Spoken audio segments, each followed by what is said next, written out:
সারাক্ষণ এত রান্নাবান্না করি, কখনোই কিন্তু আমার অলসতা কাজ করে না।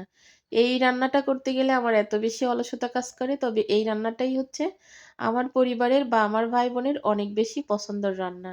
জলপাই দিয়ে ডাল, টমেটো দিয়ে ডাল রান্না করা, ধনেপাতা দিয়ে। তো আমি আজকে কিভাবে ডাল রান্না করি শুরুতেই কিন্তু দেখাচ্ছি।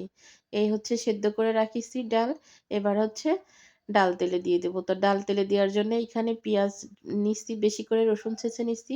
শুকনা মরিচ কুচি আর সরিষা দিয়ে কিন্তু একদম লাল, লাল করে ভাজি করিছি। এবার ডাল দিয়ে দিছি। সুন্দর করে ঘুটে সব ডালের ভিতরে দেব। কারণ না ঘুটলে কিন্তু কখনো ডালের সাথে মেশে না। আমি অনেককে দেখছি পেঁয়াজ রসুন ভাজি করে ডালের ভিতরে দিয়ে দেয়। ওই ডালে কিন্তু স্বাদ লাগে না। ডালের পেঁয়াজ রসুন না ঘুটে দিলে কখনোই স্বাদ লাগে না। এখানে ১.৫ পোয়া মসুর ডাল আর হচ্ছে হলুদ, লবণ, পেঁয়াজ, মরিচ দিয়ে সেদ্ধ করে নিচ্ছি। আর জলপাইটা কাটা সুন্দর হয়নি। তারপরও শুধু সুন্দরের জন্য কাটিনি। শুধুমাত্র কাটলাম পোকা আছে কিনা। তো জলপাইগুলা দিয়ে দিলাম। এবার হচ্ছে ধনেপাতা দিয়ে দেব। আমি তরকারিতে বা ডালে ধনেপাতা দিলে নামানোর কিছুক্ষণ আগে দিয়ে একদম টাটকা ধনেপাতার ঘ্রাণ থাকে।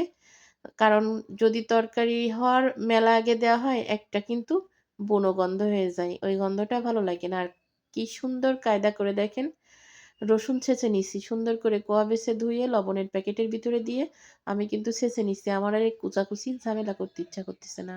টাটকা, টাটকা জলপাই, টাটকা, টাটকা ধনেপাতা দিয়েই কিন্তু আজকে জলপাইয়ের ডাল রান্না করব। এই যে রসুন ছেঁচে রাখিছি।